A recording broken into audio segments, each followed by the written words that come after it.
वक्फ bill का आखिरकार क्यों विरोध हो रहा है, नवाजी क्या मांग कर रहे हैं और ऐसे में सरकार क्या कुछ कह रही है, उनका क्या तर्क है और कब ये वक्फ संशोधन बिल सदन के पटल पर रखा जाएगा, ये भी आपको हम बताएंगे।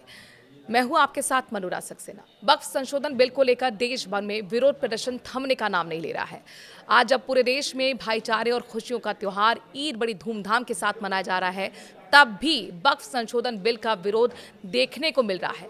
कई शहरों में नमाजियों ने ईद की नमाज भी काली पट्टी बांधकर अदा की है। जिन शहरों में ईद के मौके पर नमाजियों ने काली पट्टी बांधकर नमाज अदा की, उनमें दिल्ली है, भोपाल, विजयवाड़ा समेत कई और भी प्रमुख जगह शामिल हैं। वक्फ बिल का सांकेतिक विरोध लगातार जारी है। इसे वक्फ संशोधन बिल के विरोध में किया गया है। सांकेतिक विरोध इसे माना जा रहा है। अलविदा जुमे की नमाज पर भी कई जगहों पर नमाजियों ने काली पट्टी बांधकर ही नमाज अदा की थी, जिस पर भारतीय जनता पार्टी ने ऐतराज जताया था। बीजेपी के कई नेताओं ने कहा था कि जब आप मस्जिद में नमाज के लिए जा रहे हैं, ऐसे में आप काली पट्टी बांधकर क्या जताना चाहते हैं? ये कोई आंदोलन के लिए थोड़ी ही मस्जिद में जा रहे हैं, मस्जिद में तो प्रार्थना करनी होती है। बीजेपी नेता शहनवाज हुसैन ने सोमवार को उन लोगों को निशाने पर लिया जो ईद के मौके पर नमाज अदा करने के दौरान काली पट्टी बांधकर दिखे हुए हैं। शहनवाज हुसैन ने कहा कि नमाज पढ़ना इबादत है और जो लोग काली पट्टी बांधते हैं वो सियासत कर रहे हैं। नमाज के दौरान काली पट्टी बांधने पर बीजेपी के राष्ट्रीय प्रवक्ता शहनवाज हुसैन ने कहा कि मैंने भी संसद में मस्जिद के सामने नमाज अदा की और मैंने वहां किसी को काली पट्टी बांधे नहीं देखा। ईद की नमाज 30 दिन के रोज़े के बाद आती है और ये खुशी का दिन है। आज इबादत का दिन है और इसमें राजनीति लाना ज़रूरी नहीं है। नमाज अदा करना इबादत का काम है, जबकि काली पट्टी बांधना एक तरीके का सियासत है। उधर AIMIM के सांसद असदुद्दीन ओवैसी ने कहा कि ये बिल मुस्लिमों की धार्मिक आज़ादी पर हमला है। उन्होंने आरोप लगाया कि ये बिल वक्फ बोर्ड में गैर मुस्लिमों को सदस्य बनाकर इसके प्रशासन में बाधा डालता है, जो संविधान के अनुच्छेद 14, 26 और 225 का उल्लंघन है। वहीं गृह मंत्री अमित शाह भी साफ कर चुके हैं कि इसी सत्र में वक्फ बिल लाया जाएगा। सूत्र हमारे बता रहे हैं कि 2 अप्रैल को बिल लाया जा सकता है। ऐसे में नमाजियों की काली पट्टी बांधने का सांकेतिक विरोध इसे माना जा रहा है। सिर्फ इतना ही नहीं, एनडीए की सहयोगी पार्टी TDP, JDU, LJP और अन्य दलों पर भी दबाव बनाया जा रहा है इसके जरिए। हालांकि सरकार किसी भी दबाव में आती नहीं दिख रही है। उनका साफ कहना है कि वो इससे पीछे नहीं हटने वाले हैं। CA पर भी इस तरह का विरोध देखने को मिला था। कई लोग जो धमकी तक दे रहे थे कि शाहीन बाग जैसे प्रोटेस्ट किए जाएंगे। वहीं भारतीय जनता पार्टी के नेता शहनवाज हुसैन इस मामले पर पहले ही कह चुके हैं कि मुसलमान होने के नाते देश के सारे मुसलमानों को मैं भरोसा दिलाना चाहता हूं कि वक्फ संशोधन बिल से ना किसी को मस्जिद उनकी छीनी जाएगी और ना ही कोई प्रॉपर्टी छीनी जाएगी। पार्टी के नेता शहनवाज हुसैन इस मसले पर पहले ही कह चुके हैं कि मुसलमान होने के नाते देश के सारे मुसलमानों को मैं भरोसा दिलाना चाहता हूं कि वक्फ संशोधन बिल से किसी की भी मस्जिद या प्रॉपर्टी नहीं छीनी जाने वाली।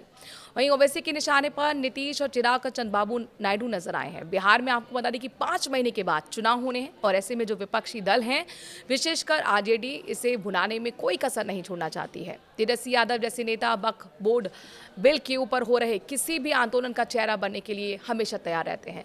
ऐसे में बिहार की राजनीति में ओवैसी ने एक नया पासा फेंक दिया है। सांसद असदुद्दीन ओवैसी ने वक्फ बोर्ड के मुद्दे पर नीतीश कुमार, चिराग पासवान और चंद्रबाबू नायडू पर निशाना साधा है।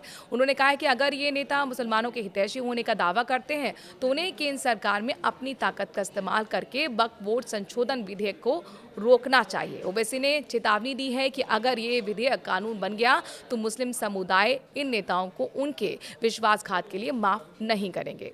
तो संशोधित कानून की प्रमुख बातें आपको बताते हैं और उसके बाद आप खुद तय कीजिए क्या ये सही है या गलत।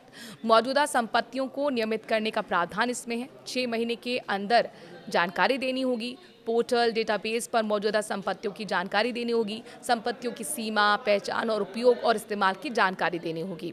बनाने वाले का नाम, पता, तरीके और तारीख की भी जानकारी देनी होगी। देखरेख और प्रबंधन करने वाले की भी जानकारी देनी होगी। संपत्ति से सालाना आमदनी की जानकारी देनी होगी। कोर्ट में लंबित मामलों की भी जानकारी देनी होगी। अब वक्फ के अधिकार पर अंकुश कैसे लग रहा है ये समझ लीजिए। संपत्ति किसकी, ये फैसला राज्य वक्फ बोर्ड नहीं कर सकेंगे। हर नई वक्फ संपत्ति का रजिस्ट्रेशन, वेरिफिकेशन जरूरी होगा, अनिवार्य होगा। बिना दस्तावेज वक्फ संपत्ति नहीं बनेगी। संपत्ति के रजिस्ट्रेशन के लिए आवेदन ज़रूरी होगा। आवेदन की जांच जिला कलेक्टर करेंगे। कलेक्टर की रिपोर्ट के बाद ही रजिस्ट्रेशन होगा। ज़मीन विवादित या फिर सरकारी तो रजिस्ट्रेशन नहीं होगा। कोई भी सरकारी ज़मीन वक्फ संपत्ति नहीं होगी। मौजूदा सरकारी संपत्ति वापस होगी। और ये भी कहा जा रहा है कि जो काउंसिल होगा अब ज़्यादा समावेशी होगा, यानी कि अल्पसंख्यक मामलों के मंत्री चेयरमैन होंगे, 3 सांसद शामिल होंगे काउंसिल के सदस्य के तौर पर, और केंद्रीय काउंसिल में 2 महिला सदस्य अनिवार्य होंगी। काउंसिल में 2 गैर मुस्लिम सदस्य भी अनिवार्य होंगे। मैनेजमेंट, वित्त, प्रशासन, इंजीनियरिंग क्षेत्र के सदस्य होंगे। और राज्य वक्फ बोर्ड में अधिकतम 11 सदस्य होंगे। राज्य वक्फ बोर्ड में 2 महिला और 2 गैर मुस्लिम होंगे। और बोहरा आगखानी समुदाय से भी सदस्य बन सकेंगे।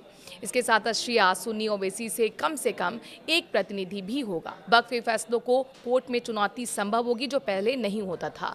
फैसले को ऊंची अदालतों में भी चुनौती का प्रावधान दिया गया है।